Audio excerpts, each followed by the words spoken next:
Namaste.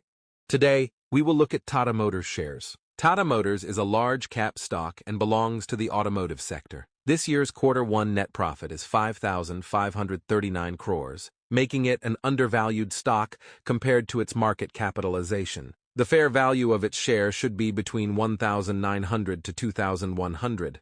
Let's take a look at its shareholding pattern. As you can see, in recent years, foreign investors have bought shares, domestic investors have purchased some, and retail investors are returning as well. Now, let's look at the chart. This is Tata Motors' chart on the daily time frame. You can see that since March, it has been consolidating and is now at a break point, retesting resistance. It looks like a good opportunity to purchase and hold for the long term. I am selecting this stock for investment because it has good financials and is a large cap, which means less risk. What do you think? Let me know in the comments below.